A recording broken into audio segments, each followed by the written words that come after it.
Hey YouTube, this is PrimetimePokemon. Today I have to review and give away the Emboar theme deck, black and white theme deck, the Red Frenzy theme deck. The past couple of months I've given away both the Green Tornado and the Blue Assault theme deck, so if you're looking for reviews, check those out. In order to win this theme deck, you basically have to do the same thing. You have to subscribe to my channel if you haven't already, favorite and like this video, and then follow me on my blog. The link will be in the underbar below. Once you do all those things, comment in the comment section below, typing in your follower name, and that'll enter you to win this deck. I'll use a random number generator in a week or two, and then I'll give that deck away. Anyone can enter, anyone from the United States, any other countries is fine. So good luck to everyone, and I hope you enjoy my review of the Emboar theme deck. And the winner will receive everything that I'm showing here, the damage counters, the playing mat, changes in the TCG. They'll get all the deck box and cards. They'll get the coin, red coin. They'll get the Emboar promo, or at least a different hollow pattern. And then they'll get the code card. Before I start showing the cards, I did open this deck just so I could straighten out all the cards in here and make them in order so it'd be easier to review. I'll show you the back of this deck box and sort of read the strategy on it. And then as you can see here, right here, and then over here, this is what everything you'll get, and this is what's inside the deck list here. So it says, unleash a firestorm in the Red Frenzy theme deck with the mighty Mega Fire Pig Pokemon Emboar. Feeling burned out after its tremendous Flare Blitz attack? Well, fan the flames with the Energy Retrieval Trainer card and reignite with Emboar's Heat Crash attack. Then add fuel to the fire and an insult to injury with Stoutland's Giga Impact attack. Let your opponents feel the heat when you play the Red Frenzy theme deck. So this is already a deck I think I'd be interested in. Something that can do a lot of powerful attacks. So we'll try and relate these cards to the strategy and we'll see how it goes. And once again, I do review theme decks the first of every month. So every first of the month I'll have a theme deck to give away and review. So we'll start this off with the 4-3-2 line of Tepig, Pignite, and Emboar. So Tepig, Fire-type Pokemon, basic. 2 moves, pretty similar to any of the other starters from Black and White. It has the ability to do 10 or 20 damage, so pretty decent, especially when you evolve. 60 damage, and only a low retreat cost, 1 colorless energy. So there's 4 of those, and then 3 Pignites. High HP for stage 1, 100 HP. 2 moves, the Flame Charge, which allows you to search your deck for Fire Energy card and attach it to this Pokemon. And then Heat Crash, which is a weak move, so Pignite's pretty weak in my opinion. Other than having a high HP, it has a high retreat cost, and its moves takes too many energy cards and does too little damage. But if I was to use Pignite, I guess you'd have to use Flame Charge first if you haven't had 3 energy cards on it, and then just use Heat Crash since that's the only move that actually does any damage. But hopefully Emboar's makes up for it. So there's 3 Pignite and 2 Emboar. We'll take a look at the one that comes on the top. But Emboar, extremely high HP, 150. Goes along with extremely high retreat cost, 4 colorless energy cards. But it has 2 moves. Heat Crash does a weak damage again, only 50 damage for 3 energy cards. But Flare Blitz is what you want to use. It does 150 damage for 4 energy cards. And as you can see, it's 2 each of colorless and fire. So what you want to do is you want to include 2 fire energy cards on this, and then 2 fighting energy cards. That way you only have to discard 2 fire energy cards instead of if you had all 4 fire energy cards, you'd have to discard all 4. And what I would do with this card is I would probably evolve Tepig on the bench to Emboar and sort of stack it up with energy cards so it had 4. And then if the defending Pokemon was extremely powerful, I could just move in Emboar, use Flare Blitz, and do all the damage I need to, and hopefully knock that Pokemon out, and hopefully your opponent doesn't have any other Pokemon set up on their bench. That way they'd move that one in and you'd still have time to attach 2 more energy cards to Emboar and be able to knock out the defending Pokemon before that defending Pokemon would be able to do too much damage to you. So this is an extremely good card. I believe when I reviewed this card on my blog, I gave it a 5 out of 5. Next of the fire Pokemon, we have 3 Pansear and 2 Simisear. So unlike the Green Tornado theme deck, Pansage didn't evolve into anything, or at least they didn't have the evolution cards in the deck. This one does. So 3-2 line of Pansear and Simisear. So Pansear, fire type, basic, 60 HP, has 10 damage and 30 damage moves. I would stick with the 10 damage, depending on what Simisear looks like, because it's an awful lot of energy cards to attach to a basic Pokemon. So 3 Pansear and 2 Simisear. And you'd think about attaching 3 energy cards, I guess, because this move does require 3 energy cards. So it has 90 HP, which is average for a stage 1 Pokemon. First move, Flame Burst, does 20 damage to 2 of your opponent's bench Pokemon and 20 damage to the active Pokemon, so it does 60 damage overall. So I would try and include this card in spread damage type decks. That way you could utilize and maybe even knock out more than one Pokemon at once when you use Flame Burst. So I'd probably stick with this move, unless you have had Simisear on your bench for a while and be able to stock it up with energy cards. I would think about using Fury Swipes. I usually don't suggest moves that want you to flip coins, but since this has the ability to do 120 damage, it's definitely worth it. Even if you get one, it still does 40 damage, which is a fair amount. So far, Simisear and Emboar are greatly powerful Pokemon. And it does talk about Emboar's Flare Blitz attack that does 150 damage, and then it also talks about, that's what it talks about, yep, Emboar's Heat Crash and Flare Blitz. And then Stoutland's Giga Impact must be another really good move. So we'll look at Darumaka, which there are 4 Darumaka and 1 Darmanitan in this deck. Darumaka, 70 HP, so a little higher than normal. Only 1 move.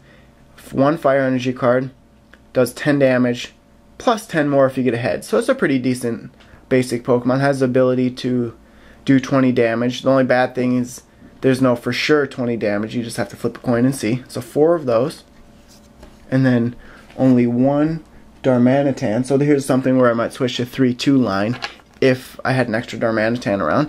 120 HP, which is extremely high for a stage 1 Pokemon. Has 2 moves, Fire Fang and Thrash. Fire Fang burns the defending Pokemon, so I like that especially. Only does 20 damage though. And Thrash, 70 damage plus 20 more if you get a heads. Does 20 damage to Darmanitan if it is a Tails though. But with 120 HP, you could get away with doing 20 damage to Darmanitan a couple turns. That was the last of the fire Pokemon. Now we're going to move on to the fighting type Pokemon. We have just 2 Timber in the deck. Basic Pokemon, 60 HP. If you get this out there as a starter right away, you're not going to be able to attack until 2 turns. It does do 30 damage though. So I'd prefer to have this card on my deck, on my bench first, and then move it in there maybe if a Pokemon gets knocked out. 2 of those. And that was the only fighting type Pokemon in this deck. So the fighting energy cards, there's only 6 of them in the deck.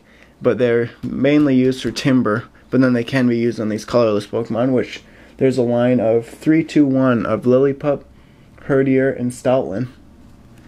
So Lillipup, 60 HP, 2 moves. Collect, could be important right away. You can draw a card, and then you can do a Tackle, 20 damage. So this is another card that goes along with Timber that can't do any damage until 2 moves. Sorry about that phone ringing. We have a Herdier, stage 1. 80 HP, which is a little low. And then it has the ability to collect move, which does lets you draw 3 cards, which could be really important actually if your hand's getting low. 3 cards is quite a bit. And then bite, little weaker move, 3 colorless energy cards. The only good thing about that is you can attach any energy you want, but it only does 50 damage, whereas a lot of Pokemon that have 3 energy cards for an attack do 60 damage. There's 2 of those, and then 1 Stoutland, which is 140 HP, so good HP. Stage 2 Pokemon, has 2 moves. The first called Odor Sleuth. Flip 3 coins. For each heads, put a card from discard pile into your hand. So it's basically like a energy retrieval, but for Pokemon. So you could move actually it's any card, so it could be like an energy retrieval. Could be very important. I usually stay away from the moves that ask you to flip coins, but if you don't have 4 energy cards, you sort of have to use Odor Sleuth, so you'd want to use this card later in the game when you have some cards in your discard pile. And the second move is called Giga Impact. Does 90 damage, and this Pokemon can't attack during your next turn. So basically it's 45 damage a turn. You'd hope to knock out the defending Pokemon with this move, so I would probably only use this move if the defending Pokemon would be knocked out. But Stoutland, the way they talked about it on the back of the box, I thought Giga Impact would have been better. Sort of disappointing, I think, about how good it is. Then we have a 2-on line of Minccino and Cinccino. 60 HP, so right around average. Tail Slap. Has the ability to do 20 damage for 1 energy card, but you could end up doing 0, so sort of a so-so. We'll have to see what Cinccino looks like. Stage 1 evolution. 90 HP, can do Tail Slap or Do the Wave. That's sort of a strange type move, Do the Wave. Tail Slap lets you flip 2 coins, so nothing special there. Could do 40 damage, and then Do the Wave does 20 damage times the number of bench Pokemon, so it could do 100 damage total. So I would probably, this would be another card that went along with Stoutland, where you'd want to use it later in the game. So you'd probably want to get Emboar out as soon as possible in the game, start knocking out Pokemon, and then be able to set up your bench at the same time. And then if you have any, you'd be able to set up your bench, and then by the time Emboar would be knocked out, you could put Cinccino in there and be able to do 100 damage every turn. So that is it for the Pokemon in the deck. We're going to go to the trainers and supporters. First off, we have an Energy Search. Sort of the similar trainers to the Green Tornado deck I reviewed last month, but 2 Energy Search cards. Just search your deck for basic energy card and put it into your hand. So that basically assures that you'll be able to attach at least 1 energy card per turn. There's 2 Switch trainers. Just switch your active Pokemon with one of your bench Pokemon. This card is in the deck because of things like Emboar, which has an extremely high retreat cost of 4 colorless energy cards. So you could attack once with Emboar's main move, which is Flare Blitz, and then since you'd have to discard energy cards, you could just use Switch and retreat it that next turn. There's 2 energy retrievals, which I was a little talking about earlier. Basically, you can just retrieve an energy card from, put 2 basic energy cards from discard pile into your hand. And then there's 2 Pokemon Communication. I would probably prefer this card over, an Energy Search or something like that.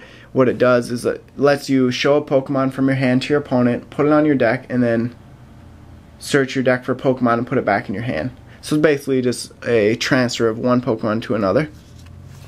And then the only supporter in the deck is Professor Juniper. There's 2 of those. You basically have to discard your hand and draw 7 cards. So if you had this right away in your hand and you didn't have too great a cards, you could use this card, discard your complete hand, and then you could use Energy Retrieval later on and get any energy cards that you discarded from that initial hand back. And then the last item in the deck before the energy cards is Revive. And just basically lets you put a basic Pokemon from your discard pile onto your bench. So that's, again, if you discard Pokemon or if you discard energy cards, you have a way of getting those back with Revive and Energy Retrieval.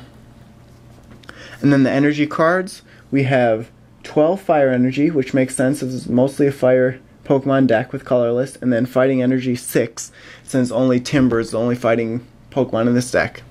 So overall, it's decent. I would make a few changes probably. I definitely like how Emboar can do 150 damage as long as you get 2 and 2, 2 Fire, 2 Fighting Energy cards on that card. You'd only have to discard 2 energy cards, and then you could use Switch and retreat it for free. Stoutland I wasn't that impressed with. I would suggest either adding another fire type Pokemon there, or yeah, I probably would add another fire type Pokemon right there. But out of all the 3 black and white decks that I've reviewed the past few months, I would suggest the Green Tornado first, and then probably the Red Frenzy, this deck second, and then the Samurott deck last. So I hope you enjoyed my review of the Emboar theme deck, the Red Frenzy theme deck. As always, I'll be giving it away. Check the description in the underbar below for the complete instructions. I also explained them at the beginning of this video. And before you go as well, check out my blog, Facebook, and Twitter links. So thanks for watching, and stay tuned for more videos. Thank you.